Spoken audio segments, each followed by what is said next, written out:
Hi, hello everyone. The time for case building is up, and I would like to start the round.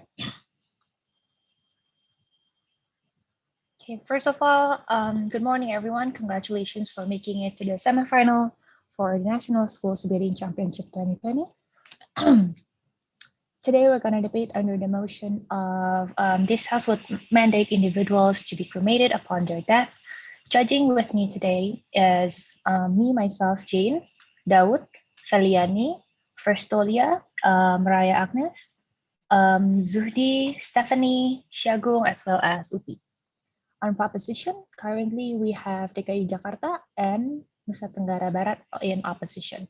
Can I know your speaker position, please? You can send it to me through the chat.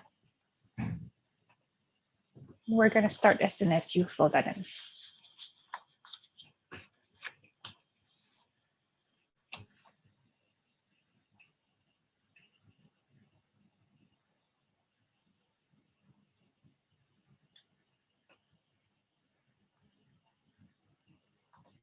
Who will be your, okay, thank you, proposition?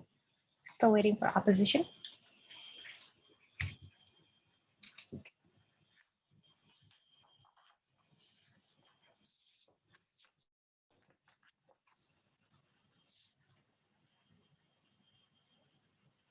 Okay, thank you very much. Before we start around, just a bit of reminder. Please make sure that you time yourself, even though you're not speaking, so you know when is the right time for you to provide POI. I will also time your speech and try as best as I can to give reminders with the chat box, as well as for POI. The default format is through chat. If you wish to be POI'd via sound or via video, please state that prior to your speech to other debaters. Please do follow the wish of the speaker. Okay, without further ado, I would like to start the debate by calling the Prime Minister. Here.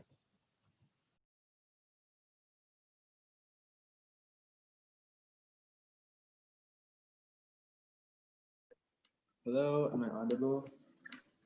Hi, yes, you're audible. Set the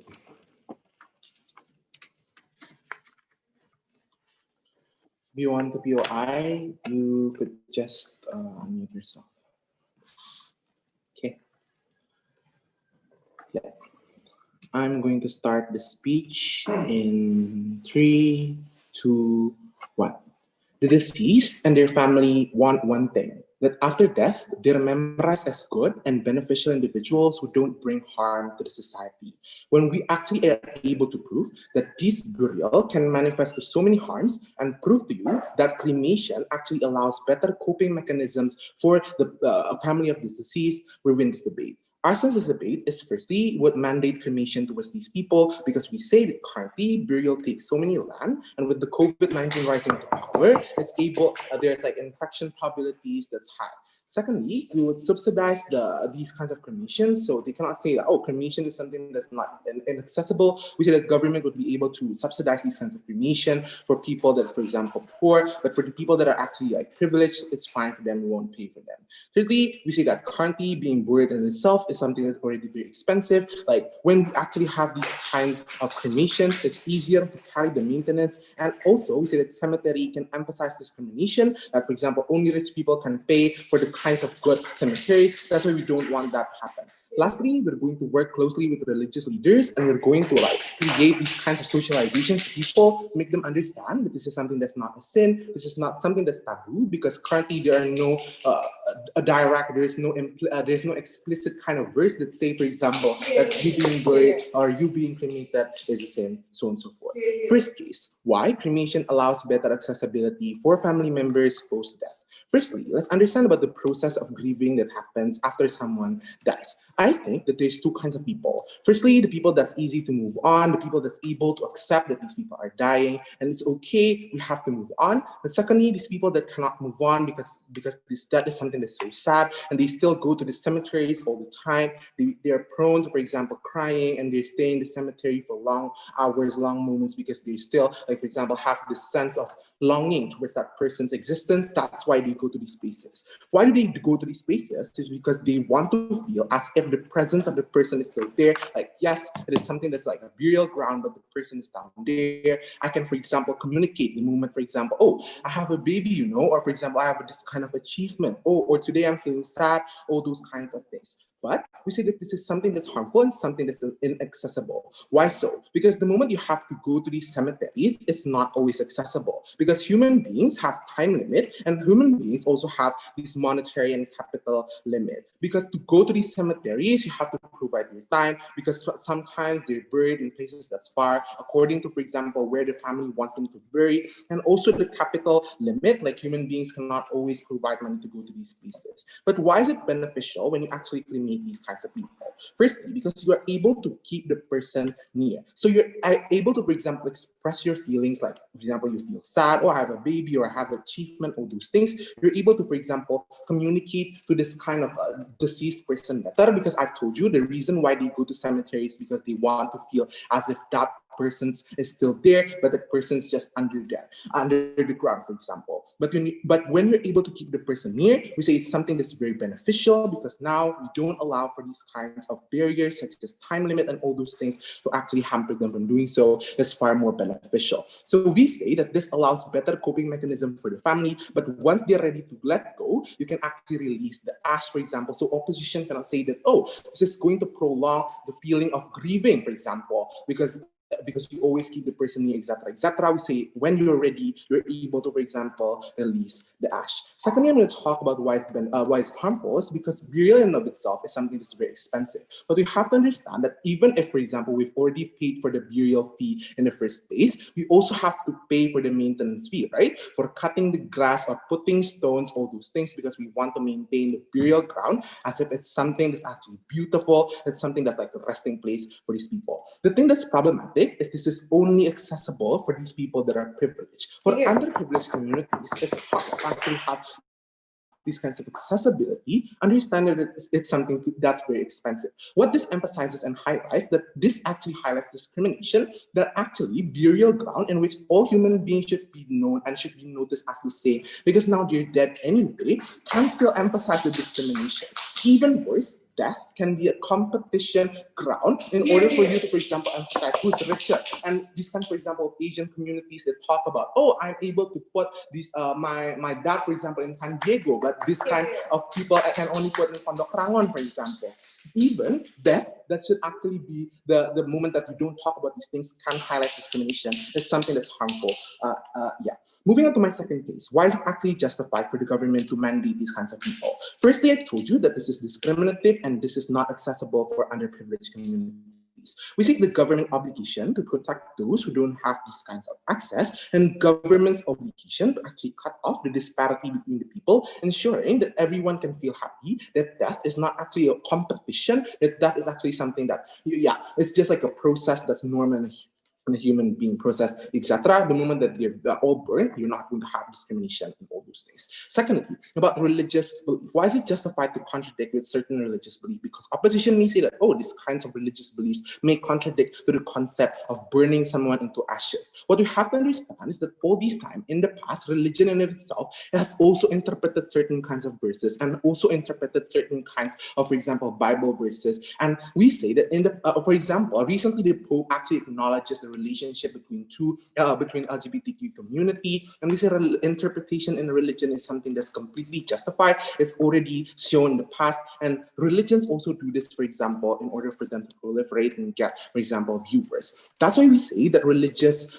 beliefs and all those things can still be changed. We can still work with these people, and we say it's still something that's justified because there's no verses in of itself that show and tell you that, for example, burial, not burning someone is actually a sin.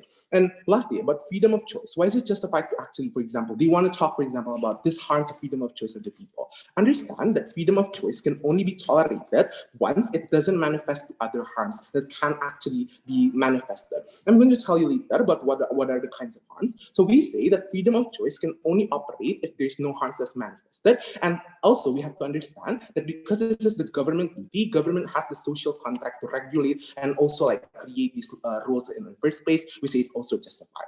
Moving on to my last case about the benefits and why is it important. What we have to understand firstly is that cemetery takes lots of land of burial. This is something that's very harmful because these kinds of lands in the first place could have been used for better purposes, such as school, big, for example, businesses, and all those things. Why? Because buildings can have certain levels, right? But differently with these cemeteries, they can only like have one layer. That's why it would take more land in order for them to actually put these people and fit all these people inside this burial. That's why it's very harmful for you to take so many land. If people in the status quo are angry because of palm oil plantations cutting off so many land, why shouldn't they be angry? Because this is also taking lots of land, and this is something that's also harmful. Moreover, when you actually burn the ashes of these people, it is beneficial for the environment because you can actually, for example, decompose the ashes better, and it's also something that's better for the environment. We want that to happen. Secondly, talking about COVID-19 infections is currently happening. We see it's still very harmful because the moment that these COVID-19 people are still buried, there's still like possibilities that these COVID-19 can infect people, right? That's why in certain areas there's discrimination, and they say that, oh, I don't want to bury my people inside these places. We say the moment you actually burn these kinds of people to ashes, it's not discriminative. It shows to you that there's benefits that people can proliferate, and government has the duty to actually socialize for these kinds of benefits. We're very proud to propose.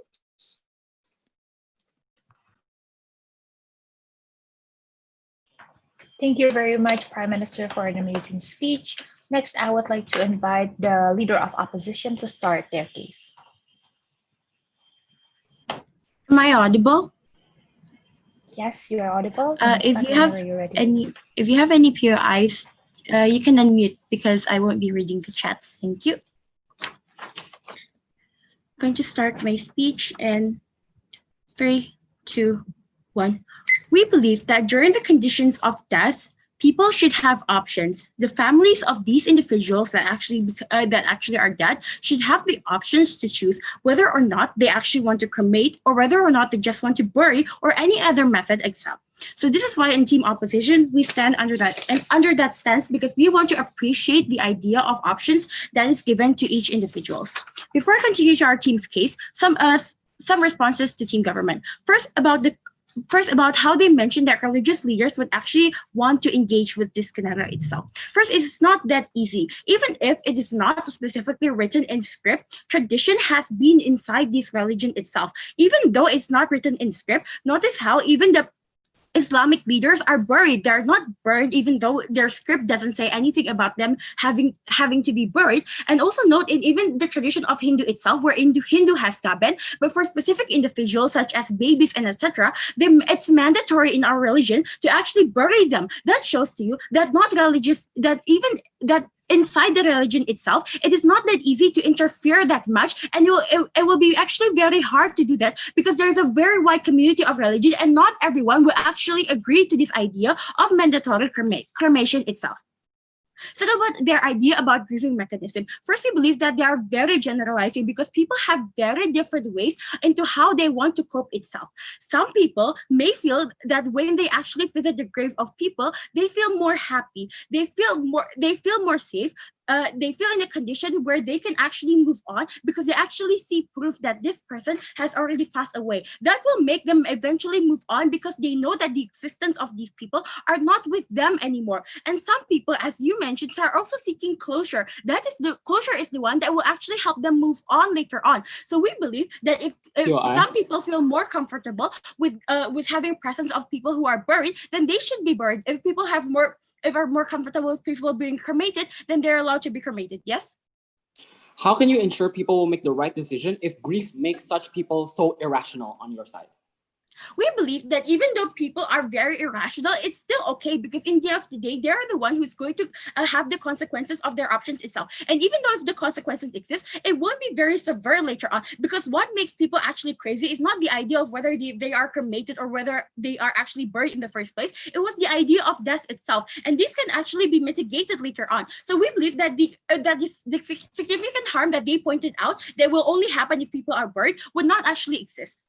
Second, about the idea of discrimination. We believe that discrimination is the existence of discrimination here is not very harmful. Notice, because competition has already existed in daily life itself. Even now, where some of our very important leaders are always buried in places that are very more important to actually honor someone. So this shows you that you can actually honor other individuals as a form of that itself. So we believe that the idea of discrimination is not very clear. Second, about benefits itself, how it could be very bad for businesses. We believe that even if there are also land that could have been used before we actually made things for COVID-19 itself.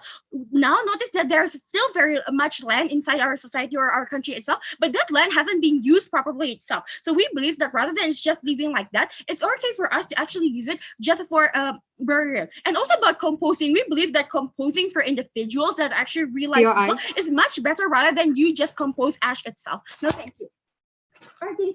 So first, we believe that the idea of death or concept is very important here. Why? Because death is a very bad thing. It hurts. It wrecks the feelings of people who are actually left by these individuals itself. Even death, or some cases, is also viewed as something that is very sacred and monumental for individual. Note how there are very much people who care about death. For example, how last wishes exist for people. And now, in Indonesia itself, there are so many traditions that create death as a very special moment that is very sacred towards many ethnic or tribes itself. Let's take, for example, Toraja, where they want to mummify the people itself, and other scenarios, while Bali, where some also want to mummify their leluhur or other people who are actually related to them to make them feel closure later on. And also how Papua, the idea of cannibalism exists because it's part of their tribe, because it's part of the tradition that existed in them. So we believe that it is not justified for us as a government to actually interfere with these kind of personal beliefs of people, because these are the beliefs that have been implemented for a very long time to them, and it's the right that actually belongs to them. How bad is intervention is? So we have already been interfered by the government for our whole life. Age limit for school, age limit for marriage, where we can actually go to school. They give very limited options for us in the first place. Yeah. And they also interfere a lot in our jobs itself. This shows that the intervention has already been done in our life itself. And we do not want that until the moment of our death, the government would still have control of what we are going to do. Yeah. So to what extent can government actually interfere? First, if consent exists. Second, if this individual actually give direct or tangible harms. We're going to explain to you why consent won't exist in this idea. So consent, the idea of consent is first where family or the closest individual actually allows this action. The idea of consent is very important because families and individuals have the right, because they are related. They are very related with the people who actually experience death itself. These are personal rights that are gained by the family the moment their other family members passed away.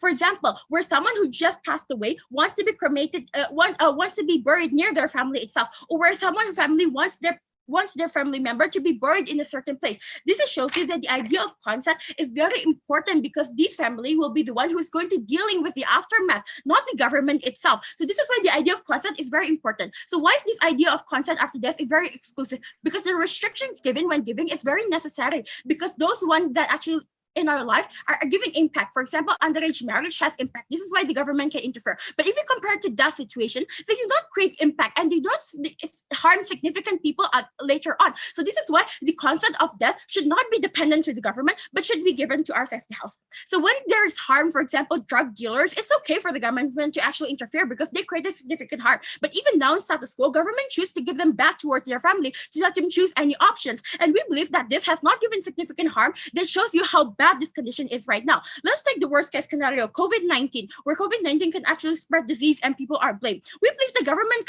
cannot do this. Why? Because the harm of COVID-19 is unintentional. People here that die because of COVID-19, they are victims. They are not the person who transmitted COVID-19, because COVID-19 is a virus that comes and attacks everyone without you even knowing in the first place. Even though these people do not want to wear their mask outside, we believe that they are still victims of the existence of this virus itself, since they are not the creators of this itself. So we believe by this idea of victim itself, we should not blame people and force people to be mandatory cremated just for the sake of this itself. Why do we not want to mandate? Because families, we believe that families should have the option to actually give moments, a monument of this itself. Because families, since handling COVID-19 situation, have sacrificed so much for their families. They have not visited them during treatment because they are not allowed to. We believe that when they are dead, this idea this should be a present that government is actually giving to them for all the sacrifice that they have done itself. We believe that this is a very childish way for the government to actually handle this itself, because the government has failed to manage dead bodies during COVID-19 situation, but just justifies the situation by burning it. There are many other options, such as discussions with the family, unless they're already buried for where they're already burial for a long time, can be gone and made up to a new burial place itself. We believe that this is okay because that has been gone for a very long time. There are many other options, and the option for just opting with cremation itself is very childish and doesn't show the commitment of the government to actually solve the problem thoroughly. We believe that even if COVID-19 situation it fixes, it won't help in the long term or other certain scenarios itself. For those reasons, proud to oppose.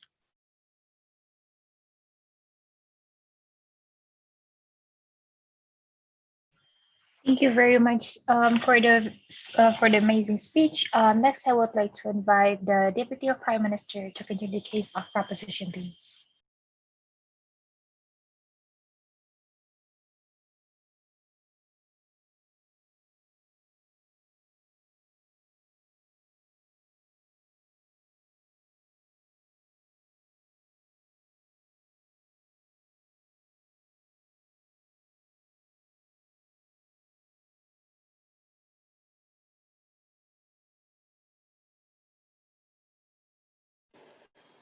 Check. Am I audible? Yes, you're audible. Okay. Give me a second.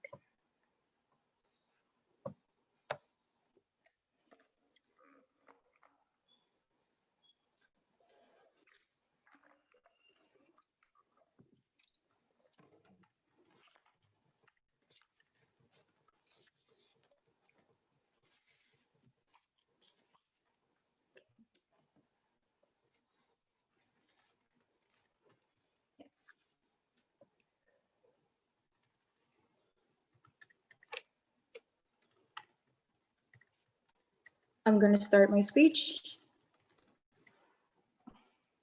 in 3, 2, 1.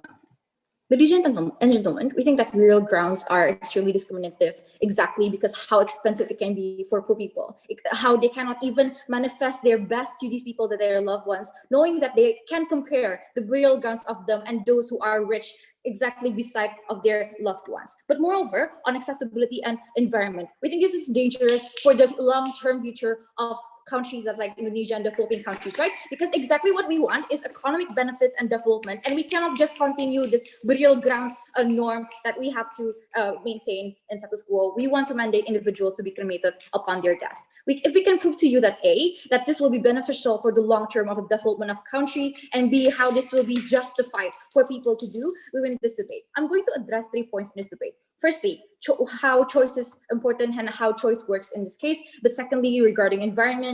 And thirdly, how you make grieving worse in your side of the house. First point, regarding choice is important. They told you choice is important because people have different kinds of religions and cultures, right? But we say that's not true because freedom of choice in terms of this only applies if your freedom of choice is not harming other entities. People's freedom of choice in this case to do burials is harming the environment by the hectares of lands used only for totems and people who are dead. This freedom of choice doesn't apply when religious nor cultural ceremonies is dangerous nor harmful to the individuals that is doing the ceremonies and stuff. In instances of burial and cremation, the deceased, and let them rot in the natives of Indonesia, for example, right? But why is it so dangerous? This culture is bad for these people's health, knowing that they can get infections from a rotten body, but just because they're cluttered with the cultural judgment, they let this go and let their people get into infections just because of the rotten body, just because of the culture. This is the government what wants to handle. Because when you are cremated, when you are burnt, there's no chance for you to spread any infections from the rotten body if they're dead, right? But second response, moreover, we think choice is clouded when you're grieving. Your head is filled with despair and sadness and cause your judgment or any kinds of rationality. That's to say the choice you make is not determined by yourself, but the existing precedent that's burial is the common norm. That means seeking alternative is unlikely knowing it's more accessible. Even if you're rich, you think, okay, I'm just gonna bury them because whatever, it's the choice that I can choose. But moreover, we say choice only exists if you're rich. That's when you have enough money to maintain the the burial grounds. Poor people are forced to let go of the awful burial grounds as they cannot afford to for like the maintenance costs. That means opposition team is alienating the most important actor in this debate, that is the global poor. Meanwhile, side proposition sides with the poor. We acknowledge their grievances. We give them access to cremation, knowing that it's only inside a pot and they can bring them home. Never have to like compare the differences of social class in the cemetery, for example. So choice sides with a side proposition. Regarding second point, or environment, there's no response coming from the first speaker regarding environment and how dangerous it is. People can be really mad when you use environment to destroy environment for infrastructure projects, for example, right? Or when you destroy environments for like palm oil plantation. But we question, why is it justified to destroy environment for people who are dead? Meanwhile, these infrastructure projects and like all of these projects that's created by the government is created for the people's benefits in itself. For example, like you're going to create businesses or you'll create infrastructure project like toll roads in Papua, right? That's to say it's going to give transportation for these people who don't have access to electricity or water. This is more beneficial than building environment, like destroying environment for burial grounds. That's not functional for a lot of people, because the burial ground is only functional for the people who is related to the family of the dead. But then, do you agree if government opens spaces for palm oil plantations and infrastructure projects, right? But we say school, businesses, infrastructure is much more functional than to those who live around those buildings. But thirdly, you sacrifice poor people's living to create more space for burial grounds. When you can create businesses for poor people, you can create living like jobs and job vacancy for these people, and so on and so forth, right? So their best case scenario will be people can grieve and have choice, but you destroy the choice of poor people to work and like create working from the infrastructure projects that can be used in this burial grounds, for example, right? But our worst case scenario will be that sure, people can be like sad that they cannot bury their family, but sadness is insignificant comparatively to the living to the poor people that can be used in the infrastructure projects above this like future burial grounds. Yes, VOI. Making infrastructures or other businesses is very complex. It's not just based on the land. Many lands exist now, but we can see not many schools are being built. How can you ensure with the existence of land from burial, as soon straight away infrastructures will go up?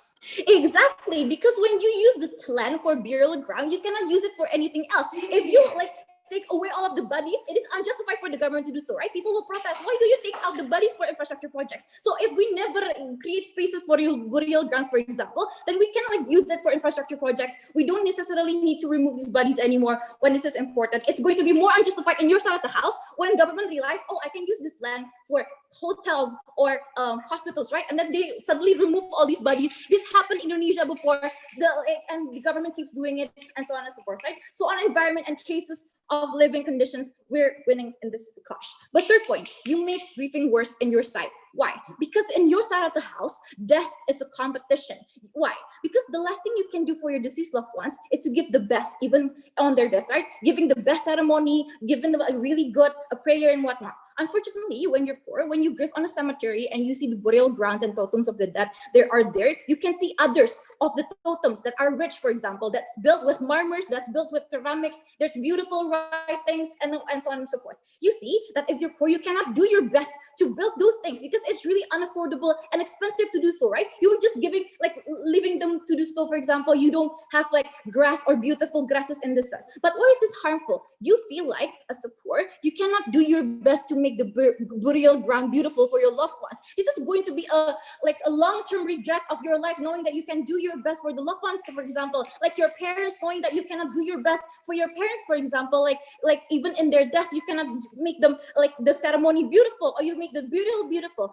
Will be really a really bad memory inside their brain, for example, knowing that they cannot provide the best kind of burials to their parents, knowing that the ceramics or the marmors is broken, or knowing that the burial is drowned in a flood or something that's happening in Tanah Kusir, right? You can see how badly it is, because now they have no choice but to let go of these burial grounds that it's already awful. They cannot just suddenly take out the bodies and cremate them, right? So we want to mandate cremation. Why? Because in this case, the cremation, you can bring it home. You can you can put it anywhere you want. You can bring it to a vacational home, for example, when you're old. You can go and live in in Indonesia, for example, and still know that you can grieve for your loved ones, knowing that they're not going to live. Moreover, you make grieving better. Why? Because this cremation is going to be more accessible. You can bring it everywhere. If you have to move out from Indonesia and like your parents are buried in Indonesia, it will be really hard for you to go back to Indonesia every month when you want to pray for them, right?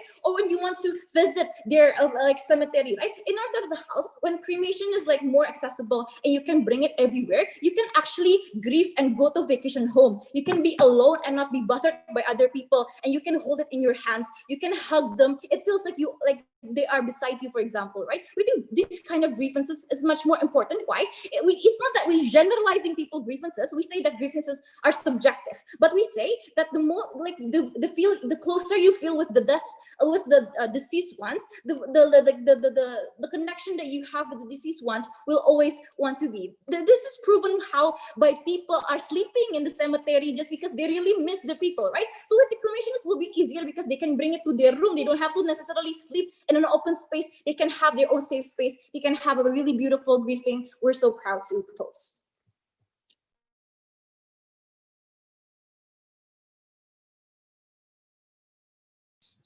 Thank you very much for the wonderful speech. Concerning the case of opposition, I would like to call upon the leader of opposition.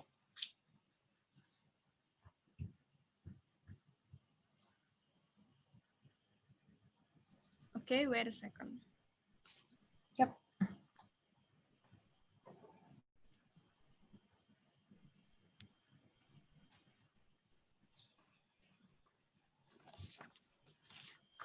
Okay. I will start my speech in 3, 2, 1. Panels, in a word that the government side of the house broke, is not morally justified, because when you are mandating people's choice, culture, and belief into one mandatory options, and you are harming the freedom of choice of people and how they want to express their grief, since their belief and culture of people is diverse. So that is why in our side of the house, when we are not mandating individual to be cremated and only give it as an option, that is when in the end of the day, the choice of the people will not be violated, and you will be seen as a good government towards your society. Before I continue to my extensions, I would like to give some response to the government side of the house.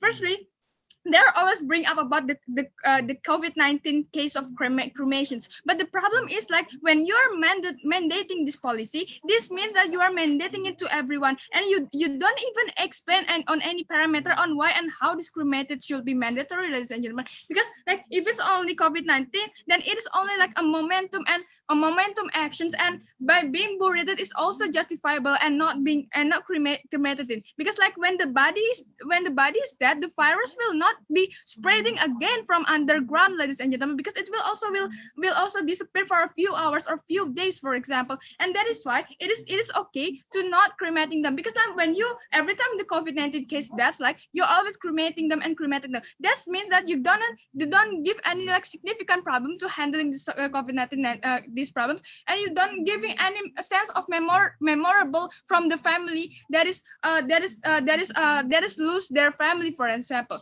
And second of all, they are giving idea of how this create poor people like living land and infrastructures and so on and so forth. But ladies and gentlemen, it is a stupid escaping from the government about infrastructure, because when we are talking about land, the government have already considerations on how they will build infrastructure and land will always be exist for infrastructure, because our government is smart and for handling that. They will searching for any other way for looking for infrastructure and how these poor people will always get work and so on and so forth. And see from the news where Indonesian government had also provide 1,000-hectare acre of land just for the burial of the COVID-19 case deaths, right? So it shows to you that how is the government is not really worrying about land, and how this land is land and infrastructure problem they bring by the government side of us will not gonna work at all. No, thank you. And second idea is they bring the idea of moving on, because but ladies and gentlemen, the idea process of moving on is when like they do not leaving any regret from the family that they died, for example, how they are having such as a memory after their person dead, they can like share their their sadness or etc. Ladies and gentlemen, because when, as the scenario that you brought, when you are moving to a foreign country, for example, at least when they come back, they still have any memorable place when they can express their express and like meet their family and so on and so forth. And that's why the idea is moving on in our side of the house, it will be better rather than the government proposal. Two things that I'll bring in my extensions. First of all, on how is this mandatory is a sadistic action from the government, and second of all, why is arbitrary from government is bad. First of all, how is this a sadistic actions? Ladies and gentlemen, with every diverse kind of society that is spreading around the world, with the tradition and culture that they believe, it will be also a diverse way on how they express that. Because the way people value death is different. For example, first in Hindu, when crematory or ngaben is being amended, where they believe that by that way it can send the soul into heaven. Second of all, in Muslim, where people receive the different point of view, where if they've done crematory, it will be too sadistic for them because what they believe is not that way. Plus, like in Muslim, for instance, they've been a majority in several countries, and see how bad in the end they will respond to government because it has been backlash with their beliefs from decades and so on and so forth by you mandating them by doing this crematory.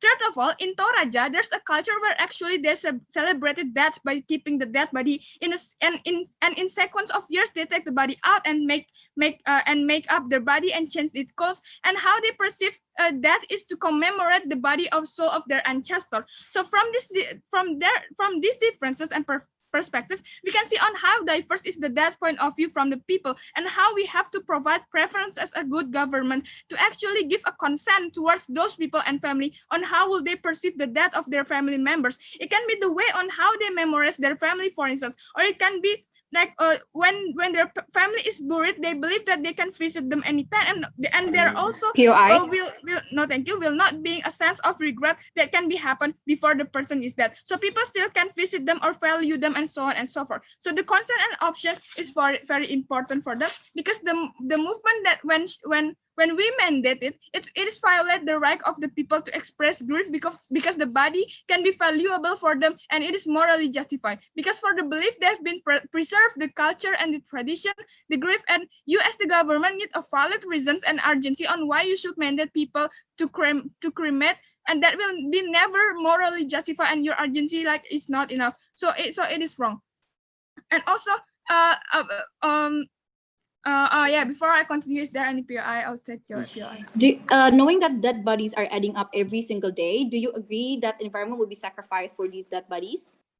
We think the environment will be okay if we bury the body, because the government have several, because like the land still exists, and the government already have a way and plan on how to handle the land or control the pace of society growth and birth, for instance. And also in a sequence of time, government have their way on how to circulate these lands and etc. So environment will be worse in your side of the house if you cremate all of this body, and every time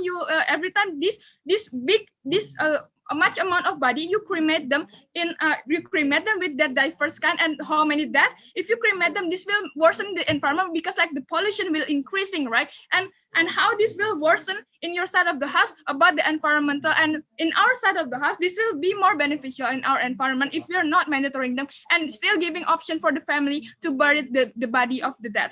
And second of all, why is arbitrary from government is bad? Firstly, because the one who laid to handle the body is the family from the dead person itself. And by a proposal, by mandating, it is not justified, because in mandate mean unnegotiable and do not giving any negotiation for the family on what is their consent on or what is their consent on how their family member will be handled after that. Second of all, if you reject the consent by arbitrary actions, it is not justified, because what if the cause of the death is caused by the government itself?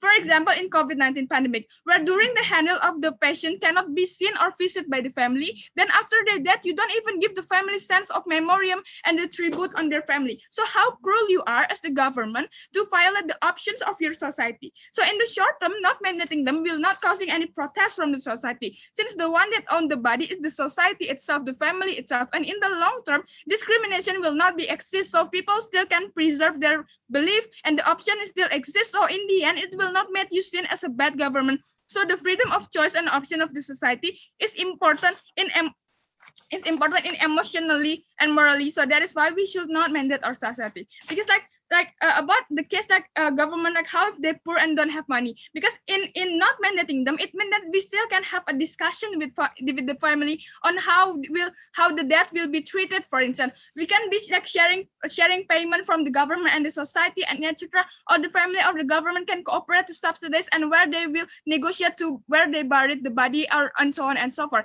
And that is why, for those reasons, for the sadistic actions and more morally unjustified, we are proud to oppose. Thank you.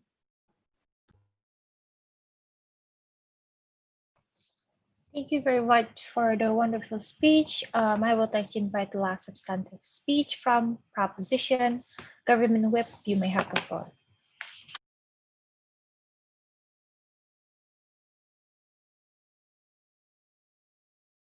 Am I audible? Hi, yes, you're audible.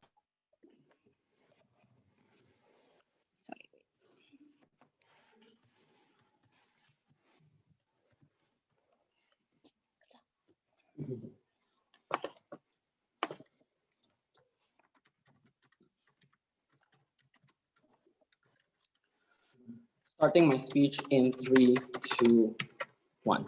I think it was awfully convenient of team opposition to be dismissive of our team's main premise when it works for their case by saying that land still exists, or that, oh, they try to co-opt our benefits by saying we can still subsidize these for poor people. We told you that land right now operates on a system of land scarcity. Don't let them fall for their benefits that can only happen on our side of the house. I'm going to talk about 2 things in my speech. First, is it morally justified to mandate everyone, and particularly about the grieving process that team opposition never actually dealt with. And the second thing on development of land and how we use land. This is the more important clash, but I'm going to be charitable and deal a lot with their first premise. Before that, several pieces of clarifications here. One, we're not doing this only in the COVID-19 context. I think it was clear coming from my first speaker speech. This is a weird straw man. What we're saying is that COVID-19 is a particularly important context that is relevant right now that team opposition must engage with when COVID-19 cases are literally soaring and you have to defend burying all these people, meaning that you can never build the schools that you want to champion on your side of the house. But secondly, there's no particular country context in this debate. So even if we agree that Indonesia has lots of land, I think team opposition still needs to engage in a country like Hong Kong, for example, that has low amounts of land. That means you can never co-opt our benefits of like giving a lot of land, etc. Right? So first clash then on is it morally justified and on the grieving process. The biggest premise coming from team opposition was that we need to give a freedom of choice to people who are giving, right? Who are grieving.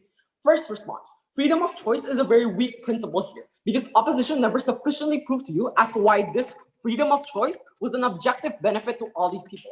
The freedom of choice was going to be oppositional to people in the environment, for example, to people who are more poor and need this land for development, etc., to the livelihoods of other people on the ground. This is why you see a lot of small villages near burial grounds, for example, because the expansion of these burial grounds are entrenching towards these sort of areas, entrenching towards the villages in which these people live in. Hence, what happens on our side, the comparative is that you have a balance of rights. You still allow individuals to access some form of grieving. We're not going to deny them grieving at all, but more importantly, we give them a balance by saying that we don't assault the other people's rights for government's land development, etc.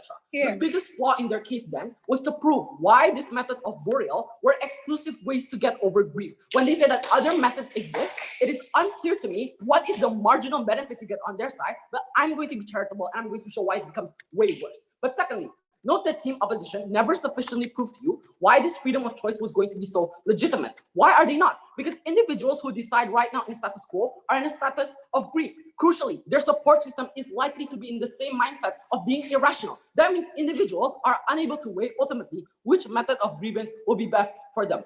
But we told you that grieving on their side of the house was actively worse because individuals will feel a sense of crushing and crippling guilt because on their side, it was unclear to me how governments are going to have enough capital to subsidize all the burial grounds. Because realize what status quo looks like, that within burial grounds, there's a massive disparity of like the totems that are in the burial grounds, for example, right? That you have headstones that are very fancy, for example, but the same headstones that are broken, the same one that has grass that is just all over the place. The problem then is that burials are not accessible, that you need certain types of maintenances. What is the impact of this disparity and discrimination? You entrench the type of guilt for poor people even more, because you as a poor person now see that you are unable to enshrine your father in the flowers of burial, that you are unable to give him the best what you want in your final goodbyes. But why are they the most vulnerable individuals? No, thank you, that you should care about.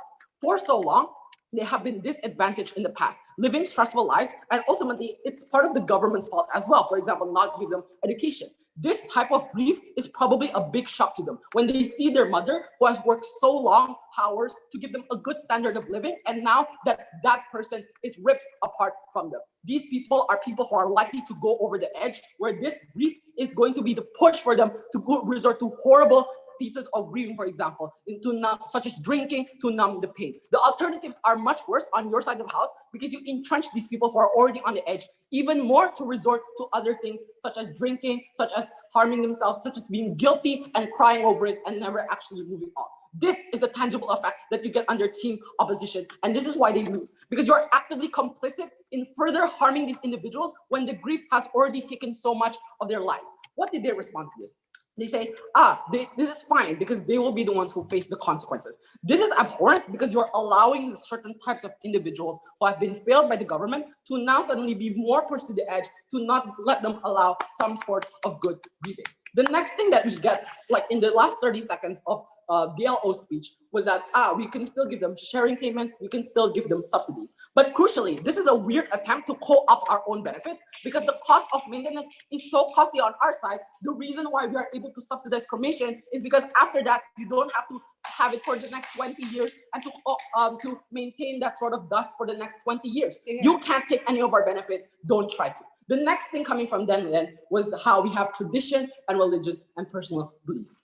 I think to some big extent, this is already largely mitigated by the fact that we have socializing with religious leaders. And we give you like lots of precedences in the past, that Pope Francis, for example, is becoming more friendly to the LGBT community, that he's willing to change, that even organized religious structures are willing to co-opt this if they see a certain benefit by the government, for example, right? That Maruf Amin is already saying that even if the vaccine is not halal, we should still do it for the greater good of the people. So this by itself already mitigates all of the harms about tradition and religious and personal beliefs. But we say that it's okay to deprioritize certain tradition and religions. Let's bite the bullet here if they don't really want to be charitable on-side opposition. We said it's okay the moment that, one, you're not actively letting these individuals harm themselves by pushing them over the edge, but you're also benefiting other individuals on the ground who have way bigger capacity, and government has way bigger stake in them on their side of the house. When they realized they could not win this clash, team opposition says backlash. I don't see why such a backlash should be so significant, because these traditions are small number of people, as opposed to the livelihoods of people who are, one, still alive, that you still care for, and you are dependent on the government ultimately. The last thing they wanted to say here was that, we need to have some significant type of consent. We say that consent only applies the moment that you don't create a more harm to the people. Now, in the COVID-19 context, it is okay for us to cremate, for example, and other places to cremate, because COVID-19 does give a tangible harm that team opposition can never disprove. But even if all our claims about grieving were not true, even if this clash I was horrible at rebutting this clash, in our best case, we show you how grieving was going to better. But in our worst case scenario, the effects of grieving is symmetrical, ladies and gentlemen. Individuals who are likely going to clutch to the memories of loved ones will do on your side. This shows that all of opposition's claims are less important to the benefits of having more land on our side, allowing some form of religious opt-in should be weighed less. So let's go to the more important clash on what happens to government responsibility. I want to note that the only thing coming from them was that governments still have much land. This is just not sufficient at all. This is empirically untrue, because burial grounds are becoming more expansive. If you use land for one purpose, you cannot use it to make schools on your side. The context of COVID-19 burials is especially true the moment you have to expand more, the more people are dying. With no particular context, they need to engage with their worst case scenario in places like Hong Kong, when there's no land, that you have to have more burial grounds. Let's engage in our best case scenario when there's lots of land. At least we don't actively reduce that land by making more burial grounds. We can actually focus it on making education if that's what you really want. We are the government in this case. We can do that on our side. But crucially, you can only build schools, you can only build infrastructure if land exists, and that's what you do get under their side, and that's why they lose.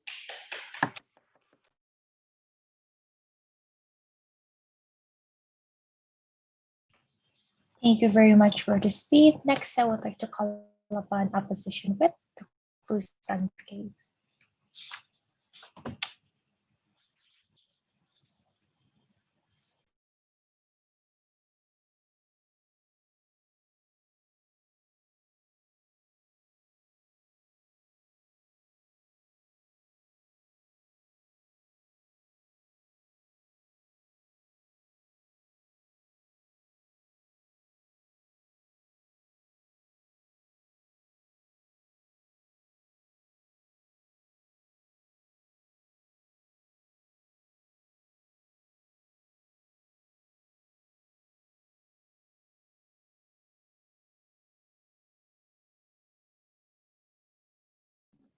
Uh, sorry, am I audible? Yes, you're audible.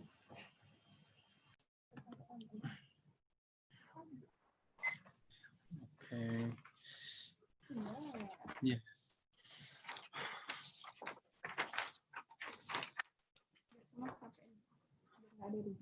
Okay, then. Yeah.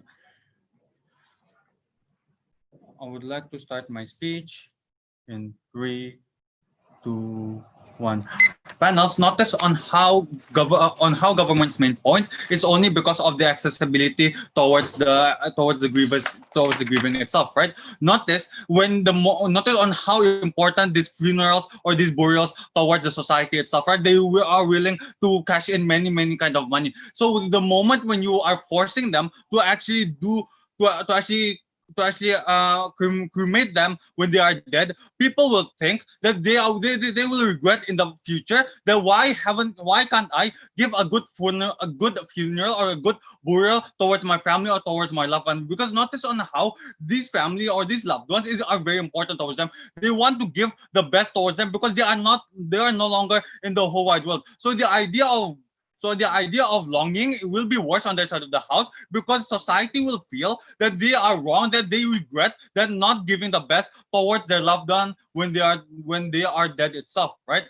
And then even if they bring the argument of that these kind of pots can actually be taken away or bring to other places itself, we believe that those kind of things doesn't actually matters because notice on how the idea of hope towards these dead people that they are in the world right now, that they are helping us or they are between us, it only happens when you are lost, when you don't have any kind of hope in the whole wide world. So you don't actually have to grieve all of the time, right? You only grieve for some occasion itself. So the idea of that, that they can take this spot towards many places is not that impactful at the end of the day, right?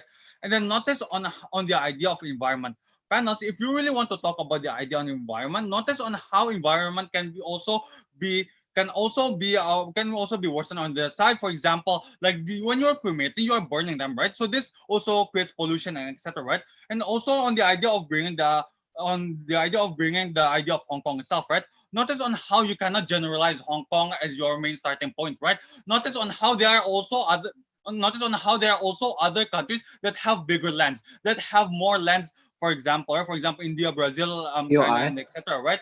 So that is why we want to give the freedom of choice towards these people. If they don't have enough land, it is okay for them to actually not do these kind of things, to actually cremate them. But if they have the capacity, we are allowing them to do those kind of things. So the idea of Hong Kong, which have less land, cannot be generalized on their side of the house.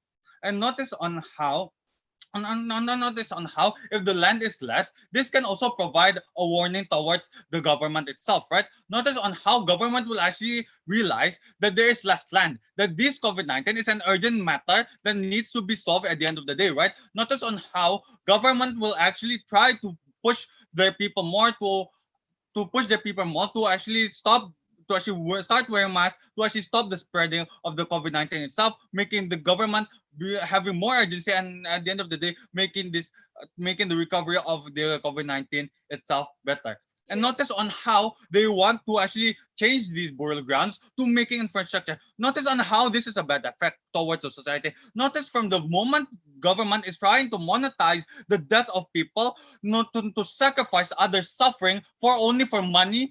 This is very unjustified because notice on how death is a very sacred thing. You cannot buy death with money. You cannot buy life with money itself, right, ladies and gentlemen? So the moment the government is actually trying to destroy these burial grounds to stop people burying their loved one, is the same thing as to actually sacrifice. It's the same thing as government is actually monetizing death and making people and making people that think that government doesn't actually understand the value itself, right? That is only a business model from the very beginning. And notice on how that is something that you can't negotiate from the very beginning. And notice, and lastly, ladies and gentlemen, notice on how what my first speaker stated that the only that, for example, just like for example, if you do criminal, you still get the body towards your family. Notice on how that these people, even though they are not the COVID-19 victim itself, it's still a victim, right? They're a victim of death itself, right, ladies and gentlemen? They are not the ones who created death from the very beginning, even though they are created death. In the status quo right now, governments still give these people, these families, to actually have a chance to actually do whatever they want towards their body itself, right?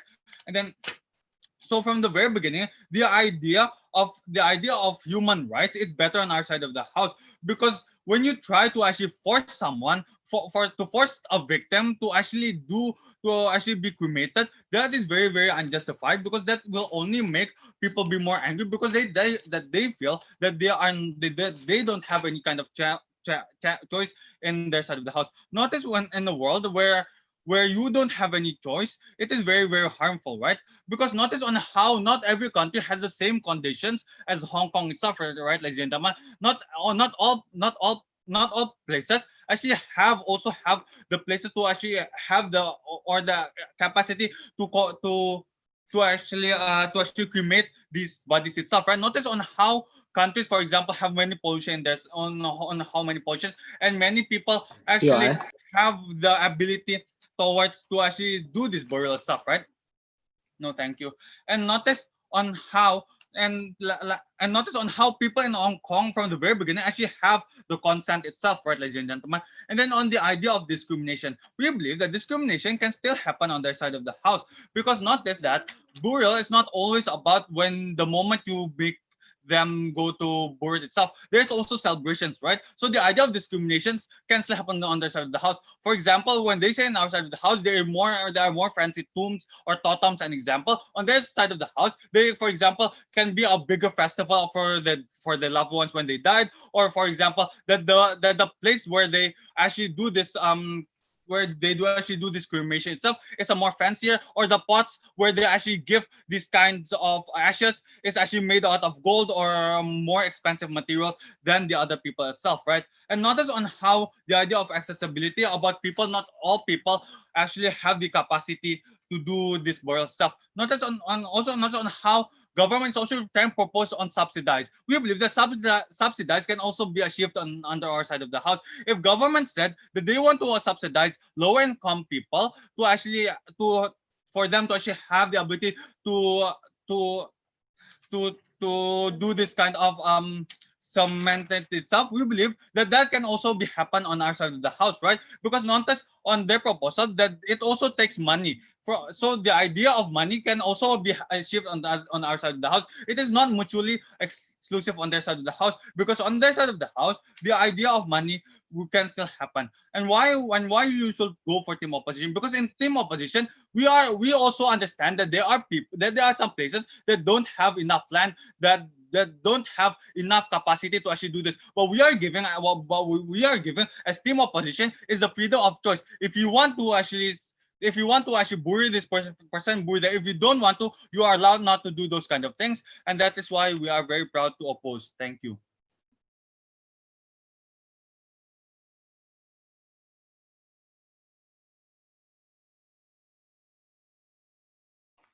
Thank you very much for the speech.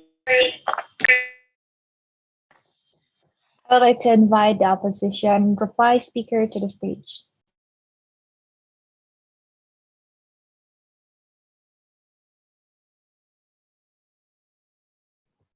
Am I audible? Hi, yes, you're audible. Going to start my speech in 3, 2, one. There are three main clashes in this debate. First, about the idea of grievance, which one can actually can which method can actually give the best coping mechanism for these individuals who are left by their family. Second, about the idea of land, should it be used for infrastructure or should it be used to make burials or etc. And second, about the idea of which one can actually solve the problematics of COVID-19 situation better. First idea about grievance, they mentioned to you about how what they want to achieve is people to let go very easily later on, for people to actually feel better later on. We agree that this is also what we want to achieve, but the method that they propose to you is how they want to cremate people later on, saying that through cremation this can make people move on later on, because it will be because these people would not have a certain monument or certain place but they can feel later on.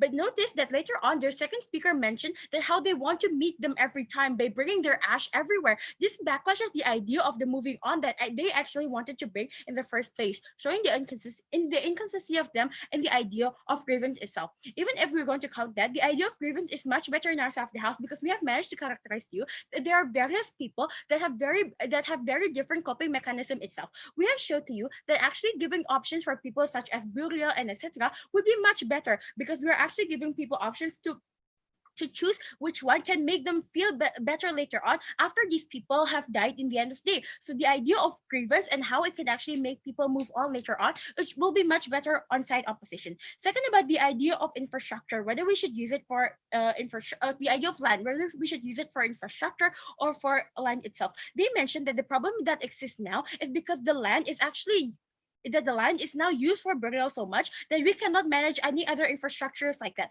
But we have actually POI by asking that how can you assure that with this land that exists now, infrastructure will also go up, because we have explained how complex it is. But they never responded to that, because we have already characterized you now that there are so many lands, but infrastructure is not getting forward. But then they also came up with the idea of environment that backlashes the idea of infrastructure itself, and infrastructure is not in line with environment itself. So we believe that the idea of both making the environment better and for the using of land itself is much better on our side of the house. Since we have options, we're not making everyone just do burials, because there is still the idea of cremation and other method that is more suitable for these people itself. About the idea of COVID-19, and also they mentioned the example about Hong Kong itself. But we have mentioned to you that Hong Kong has actually consented and has to do this because of circumstances. This is an example that cannot be brought to this debate, because there are many other lands and they cannot generalize that the only option available is countries like Hong Kong itself. So we believe that the idea of options still exists here, and the idea of consent is also very example, because we have characterized to you how important consent is from these individuals who are being left by their families itself, even in cases of they giving harm such as COVID-19 situation. But they brought the idea of COVID-19, but we have given these rebuttals by mentioning that COVID-19 is not going to cause many more transmissions, since we have managed to explain to you that the virus die as soon as the people die. So the idea of getting transmission from COVID-19 through burial, like they explained, would not exist. Second, about the idea, but they never engaged in the idea of intervention that we have mentioned to you. We have characterized to you step by step why people would not actually want to choose to be interfered through these very personal methods, such as the example that we brought to you, Toraja and etc. This shows to you that the idea of intervention is not allowed to do, and it's much better in our side of the house, with the idea of consent being very important. And about solving COVID-19 situation itself, we have mentioned to you how cremating people would not actually solve the problem of COVID-19 itself. But we have also managed to mention to you that by burying, it will create a sense of for the government to a sense of knowing that the land is already gone and that they have to push harder to make this COVID-19 situation solve in the end of the day. So we believe later on from the factors given infrastructure and COVID-19 situation is much better on side opposition, and TB is proud to oppose. Thank you.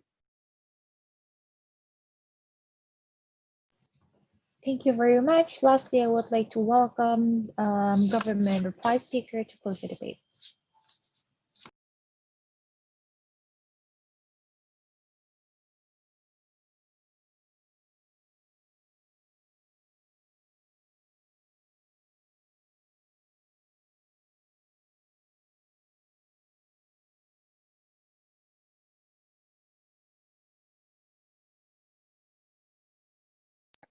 Am I audible? Hi, yes, you're audible.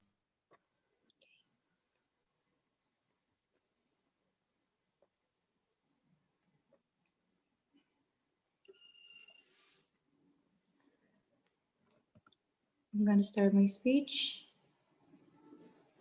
in 3, 2, 1.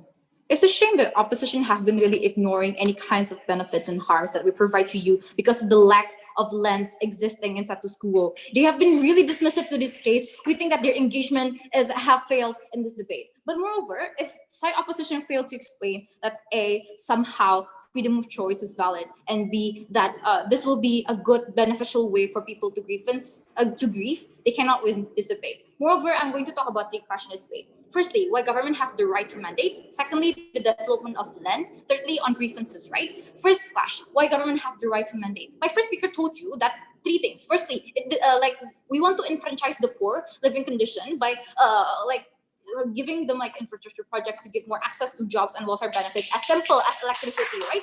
Like we want to create like a better living condition for the people who live around these areas. No response how suddenly opposition will protect them or like mitigate any harm that we brought to you. Secondly, Jerry told you that freedom of choice doesn't apply when it harms yourself and other entities. Also elaborated by my second speaker's speech. When you told them it's okay to sacrifice land, when I told you there are native people who actually rot their bodies and let them infect people around their villages, how these people let these bodies like infect these people and harm themselves. But thirdly, we told you that we will make grief cheaper because people don't have to burden to take care of the maintenance cost of dust, right? Compared to like the burial grounds that needs like ceramics and all that beautiful grass and whatnot. Their only case is cultural differences that minority of people compared to the majority of poor that's disenfranchised in this debate. It is insignificant for them to be championed in this debate, but moreover they told you on how free choice and consent, right?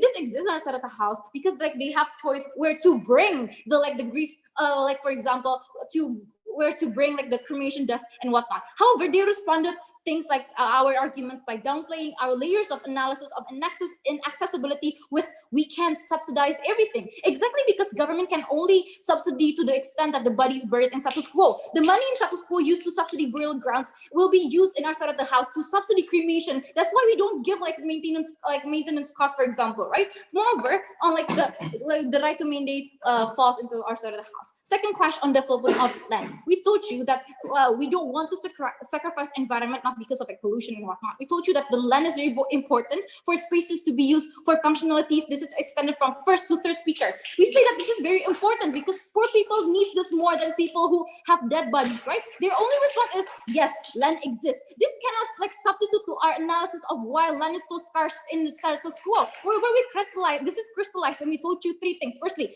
government are sacrificing people's home and living resources for the land of the dead bodies and villages, for example, right? But secondly, this sacrifice functionality costs that might be more beneficial if the land is used to make functional infrastructure projects like school, hospital, and businesses, right? But thirdly, we're operating on less scarcity like Indonesia and Hong Kong. They've been really dismissive to these cases. But moreover, the third speaker brought a new material of pollution. However, this came too late in this third speaker. We cannot respond to this at all. They don't even accept our POI. Moreover, it's more unjustified inside opposition when government try to take out bodies from the burial grounds for infrastructure projects in Indonesia. This is extended in my second speaker's speech. When government realized that this land is potential to function as living resources for the people around that area, there's no response coming from side opposition. Development land still standing side of the house. Third clash on grievances, right? We told you that grievances will be more accessible for 4 reasons. Firstly, the presence of the person is there when the dust is beside you. Secondly, you can bring the dust literally everywhere you want, even if you leave your village or like whatever. But thirdly, you can keep the person near your personal space. But fourthly, you can grieve in your own personal space that you want. You don't want to be like in the outer space of like cemetery, for example, right? There's no response for them why sudden grievances like these are not important inside opposition. Moreover, they negate it by people can use traditions and ceremonies, but they never explain why it's so meaningful and important for grieving through ceremonies, when my previous speakers have told you that these ceremonies are used to show off that your death ceremony is better than fancier than the others, making death as competition. First speaker told you, third speaker told you. Moreover, they told you that can happen in our side. Moreover, however, we have crystallized this when we told you that grief are more cheaper inside of the house. They don't have to compete to each other. We're so proud to propose. Thank you very much, everyone, for the debate. After this, the judge will deliberate for a while. Please get back to the main room. Congratulations for finishing the round. You can virtually shake hands, pause for wave to your friends, and I'll see you as soon as I can.